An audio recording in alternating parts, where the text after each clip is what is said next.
Բարև բոլորին։ Եվ մեր առաջին խոսնակը կլինի Adobe-ում ծրագրային մշակման բաժնի տնօրեն Գագիկ Սուքյասյան։ Ծափահարություններով դիմավորենք։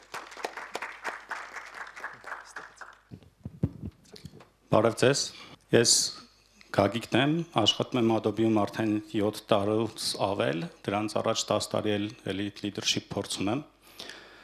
Ու այսօր խոսելու ենք թիմերի կառուցման ու էֆեկտիվ դարձնելու ճանապարհների ուղղության մասին։ Ու ասեմ, որ ունեմ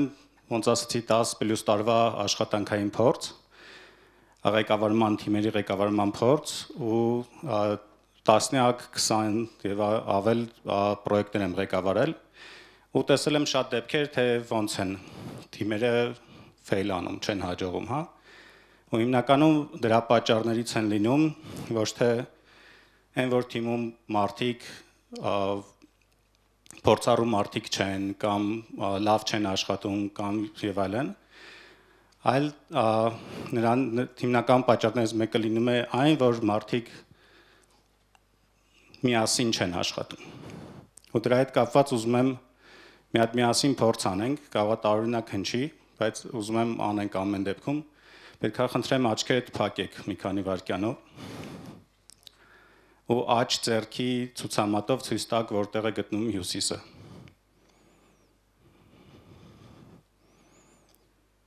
Ու հիմա քանի դեռ ցույց եք տալի, բացեք աչքերը ու նայեք միմյանց։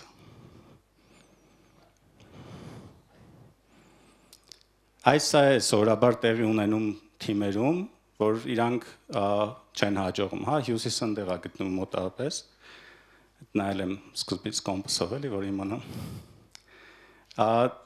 Նույնը չէր տեղի ունենա, եթե սկզբից ես ասեի, հա, որ գնում ենք հյուսիս, հյուսիսը այս կողմն է եւ այլն, այսինքն նպատակի մասին, եթե սկզբում տեղյակ պահեի, մենք թիմով դրա մասին կիմանայինք ու ավելի բոլորս էլ ցույց կտանք դեպի այդ ուղղություն, հա։ Այսինքն ղեկավարի դերը թիմում ամենակարևոր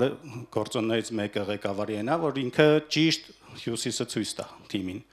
թե ուր է թիմը գնում, ոնց է թիմը գնում։ Հաջորդ ամենակարևոր գործոններից մեկը ղեկավարի թե ինչա, կառուցել թիմը, այսինքն այնպես թիմ կառուցել, որը որ պետք կլինի համահունչ եւ միասին լավ կաշխատի։ Իրականում այս փորձը սովորաբար իմ workshop-երի ժամանակ անում եմ, բայց որոշել էի չանել, քանի որ կոնֆերանս ֆորմատով չէր աշխատի։ Ուղղակի որ շատ քիչ ենք, ինձ թվում է կաշխատի, եկեք այս մեկն էլ անենք, էլի, եթե դեմ չեք։ Նարեկ ջան, որ խնդրեմ կգաս։ Որ խնդրեմ դուք էլ կկանգնեք երկուսով իրար դեմ դիմաց ու սեն ձեռքով բռնեք իրար։ Մենք խաղ ենք խաղում, որի նպատակն է հաղթել, հա։ Հիմա սենց փորձում ենք բրթենք, ու եթե ես այս դիրքում հասցրեցի Նարեկի ձեռքը, ես մի միավոր ունեմ։ Եթե Նարեկը սենց արեց, ինքը մի միավոր ունի, ու հաղթում է նա, ով որ շատ միավոր ունի։ Հա, փորձենք։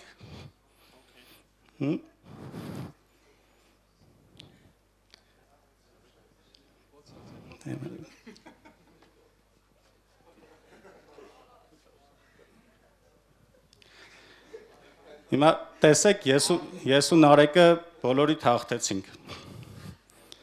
Որտեվ խաղի կանոնը ստեղ այն չէր, որ ինդիվիդուալը հաղթի, հա։ Խաղի կանոնը այն էր, որ ինչ որ մեկը հաղթի, ես ու Նարեկը, շնորհակալություն Նարեկ ջան,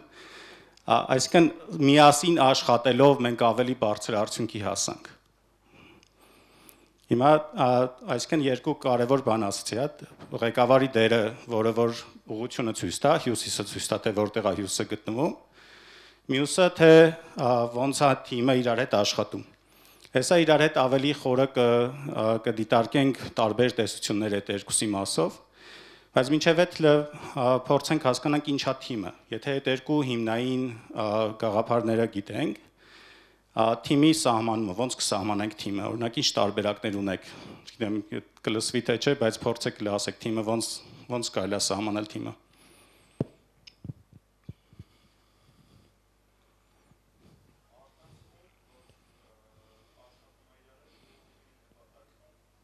Սլայդերս տեսել ես երևի։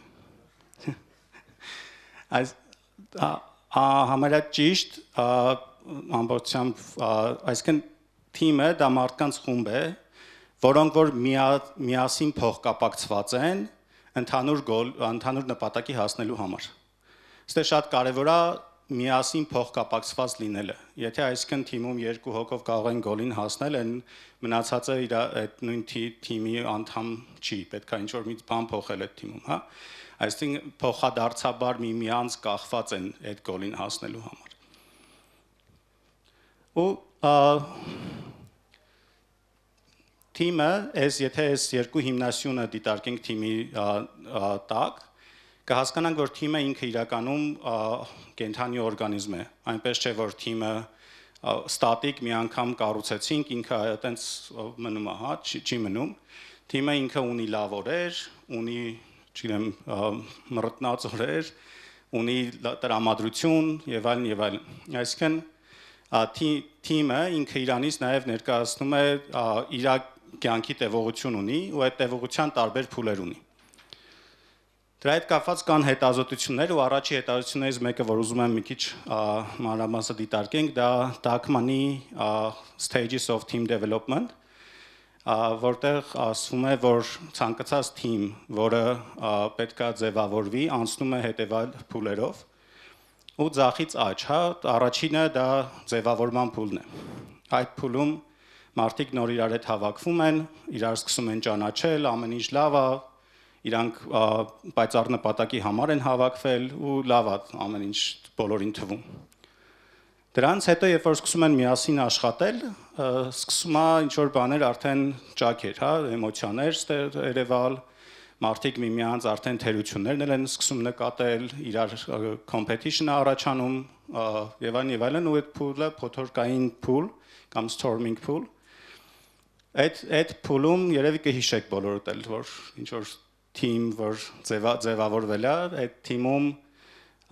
ձևավորման փուլերից մեկը անպայման լինում է այս փոթորկային փուլը, հա։ Դրանից հետո մարդիկ արդեն սկսում են իրար ճանաչել, իրար հետ ավելի լավ հասկանալ, իրար ճանաչել ոչ միայն լավ կողմերով, այլ նաև թերություններով։ Հետևաբար արդեն համակերպվել ինչ-որ թերությունների հետ կամ իրար ֆիդբեք տալով դառնալ ավելի լավը ու նորմավորվել, թիմը ավելի նորմավորվում է։ Դրանից հետո սկսում է արդեն performing pool-ը, որտեղ մարդիկ արդեն արդյունքներ են տալիս։ Արդեն թիմը ինքը իրանով իրար հետ շատ լավ է աշխատում ու արդեն վստահում են իրար ու արդյունքները ավելի consistent, ավելի լավ մեծ արդյունքներ են տալիս։ Իրականում ամենասկզբի անգամ որ Tuckman-ը այս մոդելը ներկայացրել է, ինքը այդ 4 stage-ը ներկայացրել, վերջինը հետո է ինքը ավելացրել, որ թիմերում կան նաև during этаպը կամ այդ փակվելու, հա, ավարտի этаպը կա թիմերում, որտեղ կարիքը լինում է, չէ՞, մեկ-մեկ որ թիմը ձևավորվում, որ իր նպատակին հասնում է, պետքա նաև այդ թիմը փակել կամ նոր նպատակի համար թիմ ձևավորել։ Այդ դեպքում շատ կարևոր է մարդկային էմոցիաները հաշվի առնել, որտեղ մարդիկ չեն սիրում այդ իրանց թիմը, որին իրանք հարազատ են համարում, ավարտը տեսնել։ Այդ ժամանակ պետքա ցույց տալ մարդկանց միշտ ապագան, հա, թե ավելի ինչ դրական բան կարա լինի դրանից հետո։ Ոստեղ իմ սլայդի մեջ նկարել եմ այդ բոլոր этаպները, ասեն սիրուն քառակուսի բոքսեր նույն չափի, բայց իրականում դրանք նույն չափի չեն։ Ու կախված թիմից, կախված ղեկավարից ու կախված տարբեր այլ ֆակտորներից,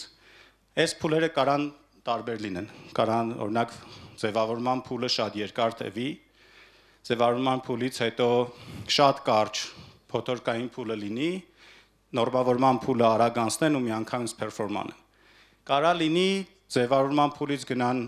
storming pool ու հետ կան նորից ձևավորման փուլ, նորից storming pool, նորից ձևավորման փուլ, այսինքն ընկնեն ինչ որ այդ red race-ի մեջ ու չկարողանան այդպես էլ performing team դառնալ։ Իմ կարիերայում տեսել եմ այդ բոլոր օրինակները, որ տարբեր ձևերից, հա, ու կարա օրինակ performing լավ team լինի, որոշես թիմը մեծացնես, որպեսզի ավելի շատ արդյունք հասնես, քանի որ performing team-ը եկեք մի senior-ը ավելացնենք, ինքը կդառնա ավելի ուժեղ, ավելացնում ես, թիմը գնում է նորից ձևավորման փուլ, որտեղ փոփոխություն է տեղի ունեցել թիմում, պետք է այդ նոր սենյորին ճանաչեն, ինքը նոր մոտեցումներ ա բերել եւ այլն, թիմը նորից գնում է storming pool։ Այսինքն այս այնց չի, որ մի անգամ այս փուլերով անցար, ձևավորեցիր ու վсё, դրանից հետո արդեն պայծառա performing pool-ում կարող ենք էլ այլևս ձեռ չտալ, այտենց չի, հա։ Ու եկեք մի քիչ մտածենք, թե ղեկավարի դերը ինչումն է թիմում, հա, ղեկավարի դերը այնա, որ գիտակցել, որ հնարավոր չի այս փուլերից խուսափել։ Պարտադիր այս փուլերից միշտ անցնում է թիմը։ Օրինակ, բան կա, չէ, մարդու մոտ, ղեկավարի մոտ միշտ ասենց մտավախություն է լինում, որ դե նոր ձևավորված թիմ է, զգույշ լինենք, հանկարծ կոնֆլիկտներ չառաջանա, բան տենց փափուկ անենք ամեն ինչ բան, բայց հակառակն է պետք իրականում անել, էլի։ Ինչքան հնարավոր շուտ պետք է գցել թմին storming մոդի մեջ, որպեսզի մարդիկ իրար հետ այդ կռիվը անցնեն, հա, չգիտեմ, այն հայաթուն, որ տղաները իրար հետ կռվում են, դրանից հետո դառնում են ավելի մոտ ընկերներ, չէ՞, այդ նույնը իրական կյանքում թմերի հետ էլ է այդ աշխատում։ Leadership-ում մի հատ ուրիշ տենց բան կա, leadership style գաղափար կա, որ ուսումնասիրեք տարբեր տեսակներ կան։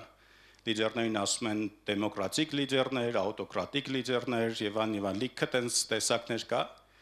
Իրականում, որ շատ չխորանանք այդտեղ, երկու վեկտոր եմ ուզում նայել դիտարկենք լիդերի, հա։ Մեկը directive behavior-ն է, այսինքն թե ինչքան հրամաններ կամ ինչքան ուղղորդող պետք է լինի ղեկավարը թիմում, մեկը supportive, թե ինչքան պետք է ավելի լսի, կարծիքները հաշվի առնի, եթե այդ երկու վեկտորով նայենք, դա սովորաբար դրան ու ձևավորենք sense մի հատ գրաֆ ու այս այդ stage-երն են թիմերի, փուլերն են, հա, այդ անցման։ Սրան ասում ենք իրավիճակային ղեկավարում կամ situational leadership, այդ անգլերեն տերմինով, եթե նաև գիրք կա այդ անունով։ Այսինքն ստեղ ինչ եմ ասում, որ եթե թիմը գտնվում է forming pool-ում, ղեկավարի պահվածքը թիմում պետք է լինի directive։ Այսինքն չպետք է թողեք դեմոկրատիկ, հիմա պատկերացրեք, հավաքել ենք նոր թիմ, նոր մարդիկ են հավաքվել, ու ղեկավարը ասում է, դե մի եկեք միասին որոշենք դեմոկրատիայի մեր մոտ, որոշենք թե ոնց ենք աշխատում, ինչ ենք անում։ Այդտեղ արդեն թիմի ձևավորումը շատ ավելի դանդաղելու է։ Երևի դուք էլ գիտեք, որ դեմոկրատիան ինքը իրանից մի քիչ դանդաղ process է, օրինակ նույն Եվրոպայում օրենքների ընդունման տևողությունը շատ ավելի երկար է, որտեղ դեմոկրատիկ պետքա բոլորը համաձայնվեն եւ այլն։ Հիմա այսինքն forming pool-ում պետքա ղեկավարը ավելի ուղղորդող լինի ու տանի թիմին դեպի storming։ Այս ճանապարհներից մեկն է, օրինակ, սկսել ռետրոսպեկտիվներ անել, feedback սեսիաներ անել, չգիտեմ, ինչ-որ ժամանակ, ինչ-որ մի հատ outcome-ի հասակ, օրինակ sprint արեցիք, sprint-ից հետո ռետրոսպեկտիվի ժամանակ ստիպել, որ մարդիկ իրար feedback-ներ տան, իրար մասին կարծիք հայտնեն, խոսան ինչն է լավ գնացել, ինչն է վատ գնացել, ոնց անենք, որ թիմով ավելի լավը դառնանք, դա ստիպելու է, որ թիմը սկսի ավելի այդ փոթորկային իրավիճակները սկսի, դրանից չեք խուսափել։ Բայց երբ որ դա սկսվեց արդեն տեսել եք, ձեր գործն է դառնալու, այնց անեք, որ դա քանի գնա ավելի մարի, ավելի դրական, բոլորը տեսնեն նոր սթարը ու շարժվեն դեպի այդ ուղղությամբ ու իրար հետ աշխատելով։ Հետևաբար հաջորդը storming-ից տանել norming ու այդ ժամանակ էլ, քանի որ դեռ storming pool-ում դեռ ձեր ներկայությունը պարտադիր է ու ուղղորդումն է շատ կարևոր, էլի։ Այսինքն այդտեղ էլ է directive պահվածքը ղեկավարի շատ կարևոր։ Երբ որ գնում ենք արդեն norming, տեսել եք, որ թիմը լավ աշխատում է, արդեն իրար հետ ճանաչում են իրար, ամեն ինչ լավ է թիմում գնում, արդեն կարելի է այդ ուղղորդող գիծը մի քիչ պակասացնել ու թողել միայն, բայց այդ ժամանակ պետք է նաև supportive պահվածքը շատ բարձր լինի, որտեղ դեռ trust-ը չկա, հա, այն նախորդ սլայդում տեսանք, որ trust-ը արդեն կա performing pool-ում, բայց երբ որ մարդիկ միմյանց վստահությունը շատ բարձր մակարդակի չի, պետք է ղեկավարի supportive պահվածքը շատ այդ իրավիճակում ներկա գտնվի։ Ու երբ որ արդեն թիմին հասցրել ենք performing pool, Կարելի է ուղղակի ոչ մի բան չանել, հա, թողել հանգիստ, որտեվ եթե մարդիկ հասել են, իրար վստահում են, ղեկավարի ներկայությունը թիմում արդեն շատ կարևոր չի դառնում։ Այդ դեպքում արդեն գալիս է լրիվ delegation-ի ճանապարհը, որ մարդը եթե այդտեղ է, արդեն կարելի է ուղղակի թիմը եթե հասել է performing pool, ուղղակի թողել, որ մարդիկ perform անեն։ Այդտեղ արդեն ամենակարևոր գործը ղեկավարին է, որ չխանգարի թիմին։ Մի հատ այստեղ նաև շատ կարևոր կետ, երբ որ հասել ենք արդեն performing pool-ի, այդտեղ շատ երկար գտնվելն էլի մի բան չի, որտեվ սովորաբար այն ինչին ձեռ չես տալիս ու մնում է երկար ժամանակ ինքը ցանկացած տենց սիստեմա ինքը դեգրադացվելու տենդենսիա ունի։ Եթե թողում ես մի հատ բան ու ընդհանրապես ձեռ չես տալիս, հաստատ այդ performing pool-ը ինքը գնալով ավելի դեգրադացվելու է ու ինչ որ բան փչանալու է թիմում։ Դրա համար պետք է մեկը այդ որ ասում եմ թողել լրիվ հանգիստ թիմին, դա չի նշանակում ընդհանրապես ոչ մի բան չանել։ Ու սրա հետ կապված մի հատ ուրիշ հետաքրքիր ասոցիացիա բերեմ։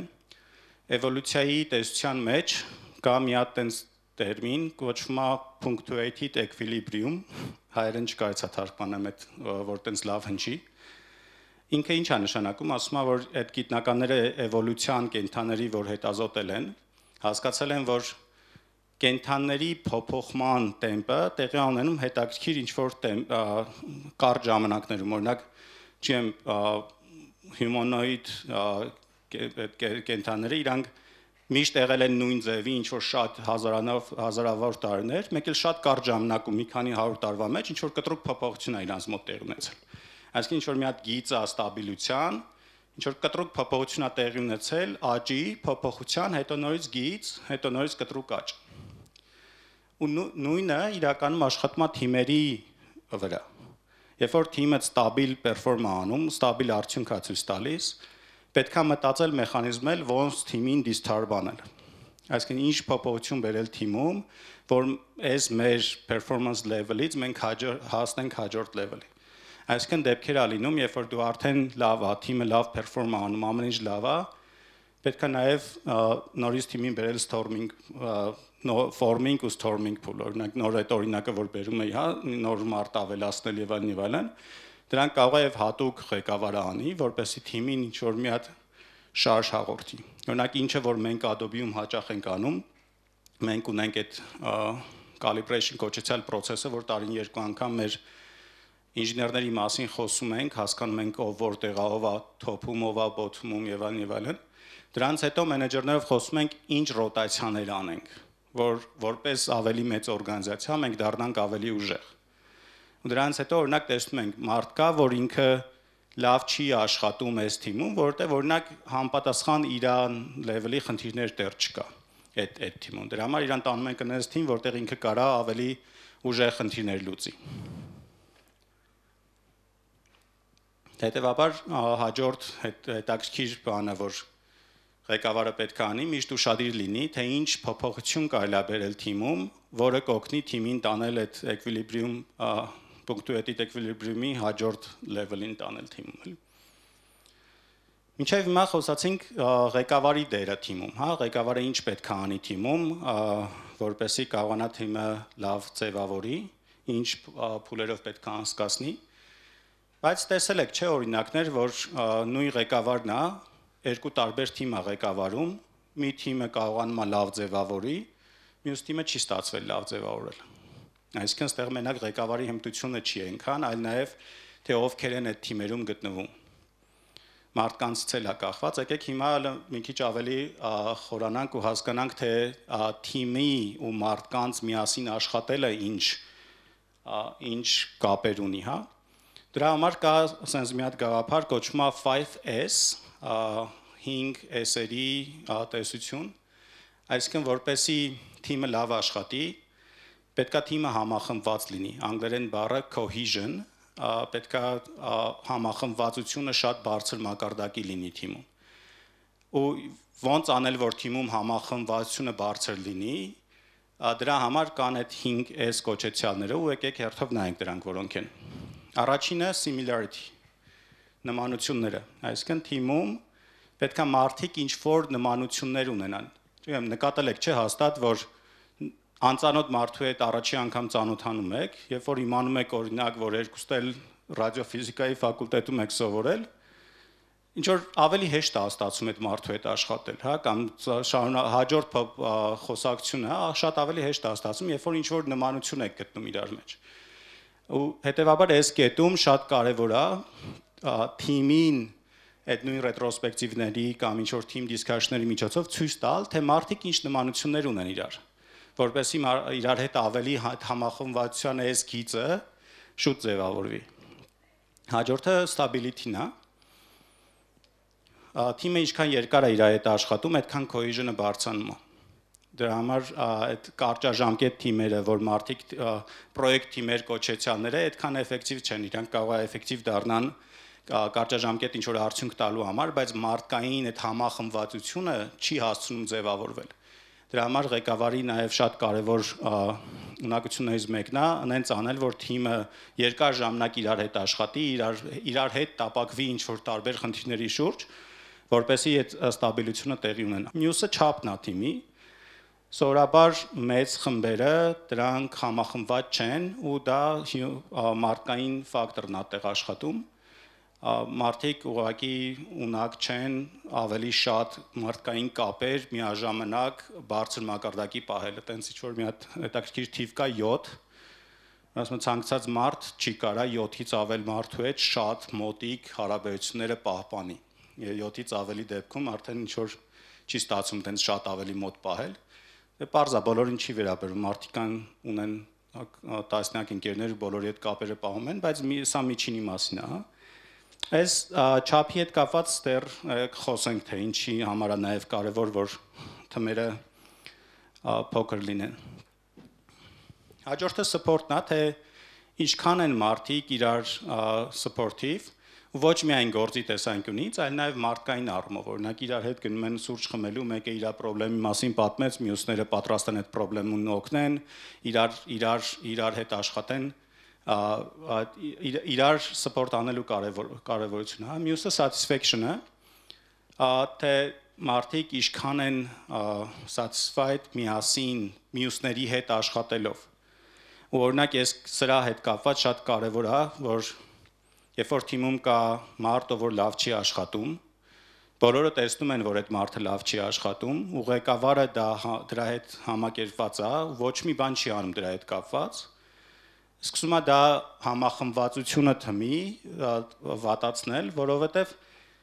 մարդիկ այս իրանց please չեն լինում այդ մարդու հետ աշխատելու, հա, իրանք արդեն չեն, իրանց դերում լավ չեն զգում, այն մարդիկ, ովքեր լավ են աշխատում, արդեն սկսում են մտածել, որ իրանք այդ թիմում լավ չի իրանց համար, որտեվ կա նաև այն մարդ, որ լավ չի աշխատում ու դա ընդունվում է ղեկավարի կողմից, հա, դրա համար կարևոր է նաև այս ֆակտորին էլ նայել, որ բոլորը իրանց լավ են զգում թիմում, հա, ու բոլորը միմյանց մասին լավ տրամադրվածություն ունեն։ Ստեղ ուզում եմ պաուզատամ տեսնեմ, եթե հարցեր կա, քննարկենք, մինչև սկզբից մոռացա ասեմ, որ մանավանդ որ համատաբար քիչ ենք, կարանք հանգիստ ցանկացած պահի ձեռ բարձրացնենք, հարց տակ, խոսենք։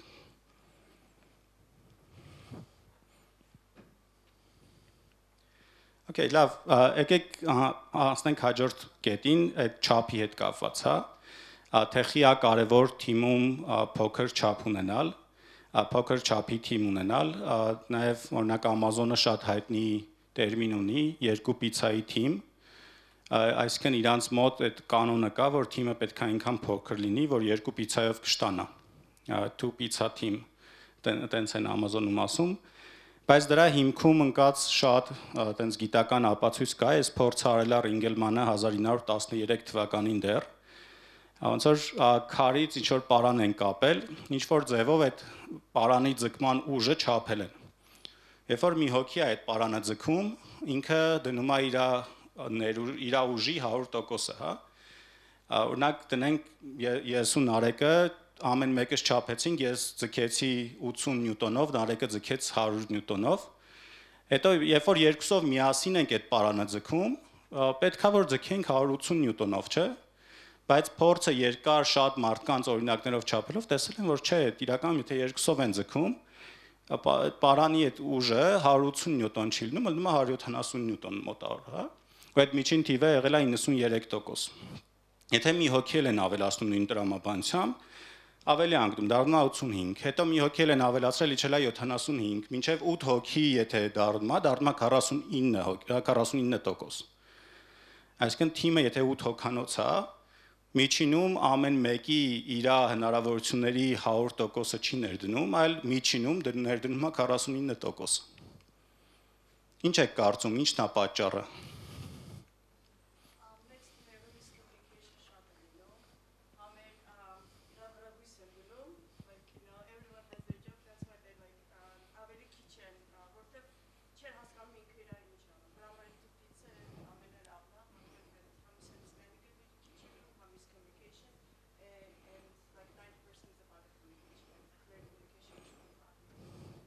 Միանշանակ դա է պատճառները, որ եթե մարդկանց քանակը շատ է, միմյանց ինֆորմացիան միմյանց մեջ կիսվելը, օրինակ բանը, հա, grooming կոչեցյալը, թիմով հավաքվելու ենք, ինչ որ մի հատ story քննարկենք, թե ոնց ենք անելու կամ epic քննարկելու, եթե 3 հոգով են հավաքվում, 3 հոգով շատ արագ մեկը մեկի հետ խոսում բան, կարճ է տևում այդ գործընթացը։ Եթե 8 հոգով ենք հավաքվելու, 8 հոգին ամեն մեկը մի հատ հարց ունի, մեկը մի քիչ ուշ հասկացավ, մեկը ավելի արագ հասկացավ, սկսեց ձանձրանալ ու խանգարել մյուսներին։ Սենց խնդիրներ է առաջանում։ Դա մի ֆակտորն է։ Մյուս կողմից էլ կա այն, որ մարդկային գիծը, մարդկային ուղղակի մարդկային human factor-ն է, որ երբ որ տեսնում եմ մարդիկ շատ են, մարդ ասում է դե օքեյ, լավ, ստեղ չկպնեմ սրան, մյուսներն էլ կկպնեն, էլի։ Ոնց որ կամ դե մյուսներն էլ իրանց 100%-ը չեն դնում, ես խի դնեմ իմ 100%-ը։ Նման մտքերը միշտ առաջանում են մարդկանց մոտ։ Ու հետևաբար ղեկավարի շատ կարևոր ունակությունն է բոլորին թիմում, թեկուզ եւ թիմ են, ցույց տալ, թե այդ կոնկրետ ինդիվիդուալը իր 100% ներուժը որտեղ պետք է ներդնի։ Թեկուզ եւ թիմը 5 հոգանոց է, 6 հոգանոց է կամ 8 հոգանոց է, պետք է ամեն մեկին ցույց տալ, թե դու օրինակ այս սպրինտում հենց քո ուսերին ինչ ա դրած թիմի գոլի հետ կապված, որպեսզի ամեն մեկը կարողանա հաջողի։ Հաջորդ ֆակտորը դա collective efficiency կամ collective լավ չկարողացա ուղիղ թարգմանեմ, սա նրա մասին է, թե թիմը, որ մտածում է, որ իրանք միասին շատ ավելի արդյունքի կարող են հասնել, քան եթե առանձին աշխատեն։ Այսինքն թիմը մտածում է ու վստահ է, որ եթե իրանք վստահ է, որ մեկին գումարած մեկը 11 է, ոչ թե 2։ Այսինքն այդ ղեկավարի դերը շատ կարևոր է, որ թիմին համոզի դրանում, որ թիմը կարա հասնի շատ ավելի մեծ արդյունքների։ Օրինակ ես իմ փորձում ունեցել եմ, որ թիմ եմ ունեցել, որտեղ եղել է ընդամենը 1 սենյոր ինժեներ, մնացածը եղել են սկսնակ, ու այդ թիմը շատ ավելի մեծ արդյունքների է հասել, որտեղ այդ թիմի առաջ գոլ էինք դրել, որը որ մեր դեռ մինչև Adobe Acquisition-ը Workfront-ում մենք monolithic մեծ application էր, առաջի միկրոսերվիս սարքելը։ Ու այդ թիմը նենց չէր ամենափորձառու թիմներ, նենց չէր որ ամենաունակ թիմներ, ուղղակի այդ հավատում էր, որ իրանք կարան դա անեն։ Ու իրականում հենց այդ թիմն էլ սարքեց Workfront-ի առաջի միկրոսերվիսը։ Monolithic application-ից դեպի միկրոսերվիսների աշխարհ անցնելու ճանապարհին էլ։ Լավ, մինչև հիմա խոսացինք տարբեր տենց տեսական ինչ-որ ճանապարհների մասին, թե ինչով է թիմը ոնց անել, որ ավելի համախմբված դարձնել։ Եկեք հիմա դիտարկենք, թե թիմում ինչ դերի մարդիկ պետք է լինեն, որ թիմը ավելի արդյունավետ լինի։ Ու ստեղ սա ոչ թե մարդկանց, օրինակ մենեջեր ռոլ, որ ասում եմ, դա թիմի ղեկավարը չի, այլ թիմում պետք է լինի մարդ, ով որ կարողանում է այս մենեջերի պարտականություններ տանի։ Մենեջերի պարտականությունները ասած այն է, որ կարողանա ինչ-որ կազմակերպչական հարցեր լուծի, թիմին ցույց տա, թե backlog-ը որտեղ է, ինչ գործեր ունեն անելու եւ այլն։ Հաջորդ ռոլը, որ թիմում պետքա լինի, դա մարդկային ռոլն է, որ թիմում պետքա լինեն մարդիկ, ովքեր որ միշտ ուշադիր են նրան թե ինչու է մարդը տխուր, խի օրինակի այսօր գործի չեկավ, կարողա ինչ որ խնդիր ունի անձնական եւ այլն, այսինքն պետքա լինեն նենց մարդիկ, ովքեր դրան միշտ ուշադիր լինեն։ Պետքա լինեն մարդիկ, ովքեր creativity ու problem solving-ի ռոլ ունեն։ Թիմում կան, չէ՞, մարդիկ, ովքեր միշտ տեխնիկական նորություններին հետևում են, իրանք նորությունները բերում են թիմ, ասում են եկեք սենց էլ փորձենք, այս ձև փորձենք, մի բան փոխենք եւ այլն։ Այդ դերն էլ է շատ կարեւոր, որ թիմը էֆեկտիվ լինի։ Հաջորդը աշխատանքի դերն է, բայց եթե բոլորը լինեն սենց ուղակի տեսական ինչ-որ մոտիվացնող դերերում, գործ չի արվի։ Պետքա մարդ լինի, ով միշտ հիշացնի, որ բայ եկեք գործ անենք, երիկա խոսանք, կաղա գործ անենք եւ այլն։ Այսինքն այս ղեկավարի դերն է շատ կարեւոր, որ թիմում հավաքի մարդիկ նենց, որ այս բոլոր դերերը թիմում լինի։ Ու պարտադիր չի, որ ամեն մի դերը մի մարդ տանի։ Հնարավոր է, որ ինչ-որ մարդ ինչ-որ մի դերը, մի երկու դեր ինքը տանի, հա։ Կարող ինչ-որ դերեր լինի, ես օրինակներ եմ տեսել, որ թիմում մենեջերի ռոլը ղեկավարը չի եղել։ Ղեկավարը եղել է people դերը։ Բայց ինքը ընտրել է մի հատ senior engineer, ով որ կարողացել է այդ անի մենեջերի ռոլը անի ու մեկը թիմը successful է եղել։ Հաջորդ կետը ուզում եմ ավելի ջարդեմ, հա, ինչա նշանակում այդ նույն սլայդի շարունակությունը եթե նայենք, օրինակ այս կետում մենեջերի ռոլը իրական ավելի եթե ջարդենք ինչ դերեր կան։ Հաջորդը օրգանայզերն է, այսինքն էլի գործը թիմի backlog-ը սահմանել, որ բոլորը իմանան որտեղ է, սպրինտը ճիշտ պահել, միշտ այնց անել, որ ավարտված task-երը complete տրվեն եւ այլն, մարդ որ միշտ կազմակերպում է այս ամեն ինչը։ Մյուսը driver-ն է, որ միշտ բրթում է թիմին հաջորդ արդյունքի։ Եկեք գոլը դնենք, գոլին հասնենք, բրթենք ամեն ինչ առաջ։ Visionary դերն է, որ միշտ մտածի մի քանի քայլ առաջ, էլ ինչ կարա թիմը անի։ Ոչ միայն եղած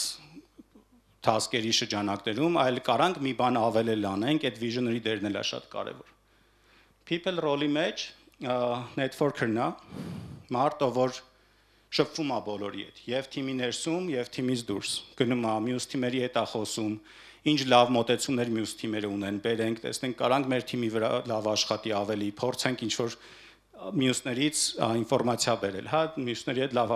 հարաբերություններ կազմել։ Մոտիվատորն է, որ միշտ մարդկանց խրախուսում է, որ իրանք կարան իրանց լավագույնը անեն։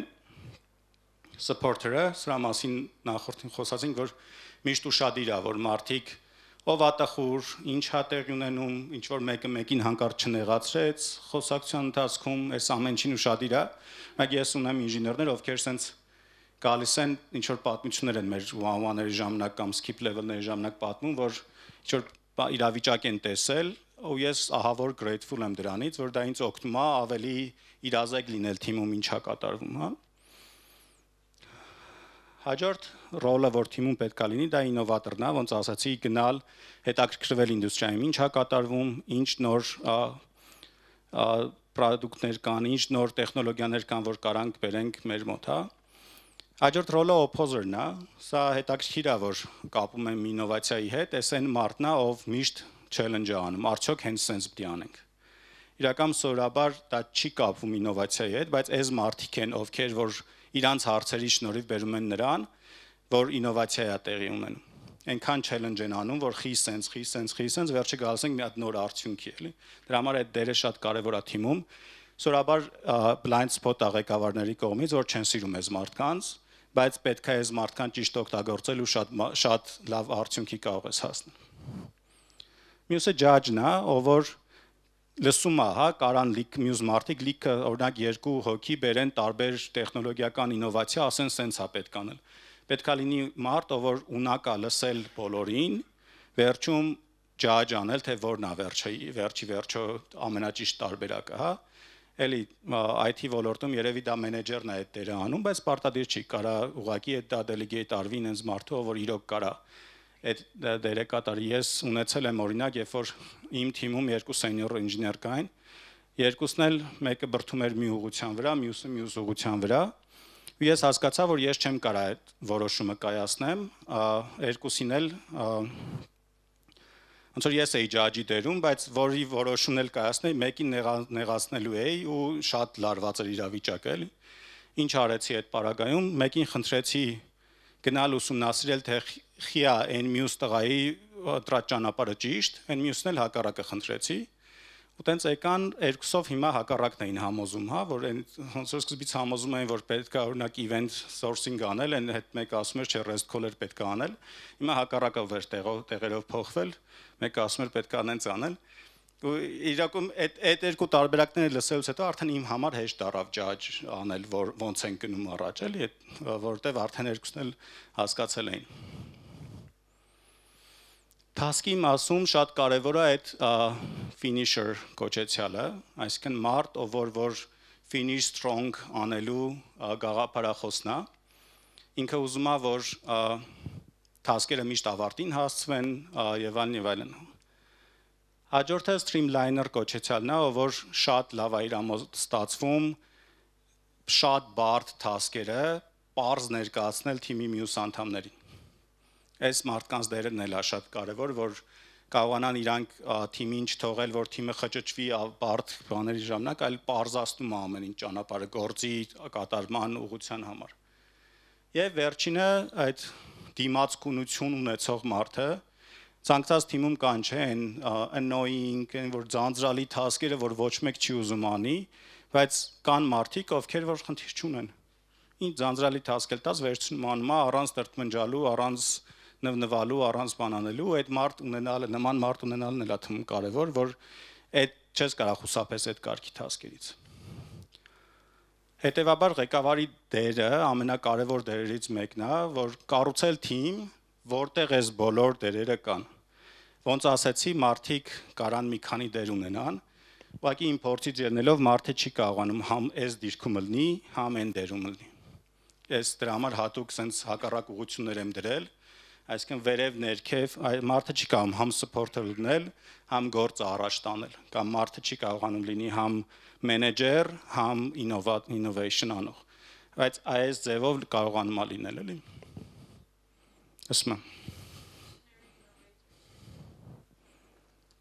Այդ նորից կասեք։ Չէ, visionary ասելով ստեղի նկատի ունեմ, որ ոչ թե նոր տեխնոլոգիաներ է ուսումնասիրում ու նոր հնարավորություններ է գտնում, այլ այն մարդը, ովքեր թիմի այդ նոր սթարը լավ տեսնում է ու հասկանում է դեպի ուր են գնալու։ Ահա, դրա համար ինքը մենեջեր ռոլի մասում է։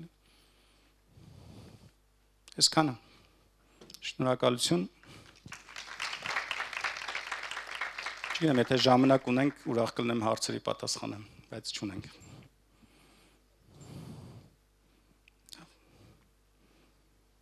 Ասում եմ։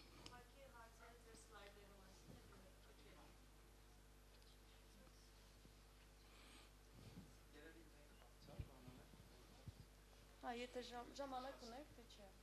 Ես չեմ ժամանակը։ Լավ, բարև ձեզ։ Ուղղակի հարցը է, որ դուք եթե օրինակ տենց արդեն դերեր եք դրել judge, opposer, innovator, ձեր կարծիքում, ձեր experience-ում դուք կարող եք ասել, որ like opposer կարող է risk management լինի, judge, analytics and innovation is like դուք որ ասում եք ամեն ինչ որ որտում են առաջ in your experience, որտեղ դուք ասում եք, որ դուք մեծ փորձ ունեք, ես դա հավատում եմ։ Մերսի։ Եկեք հարցը լավ չհասկացա, որ բան անենք, հա, որպես ժամանակ չծախսենք, միասին կխոսենք դրա մասին, հա, ինչ լավ չհասկացա հարցը։ Լավ, շնորհակալություն։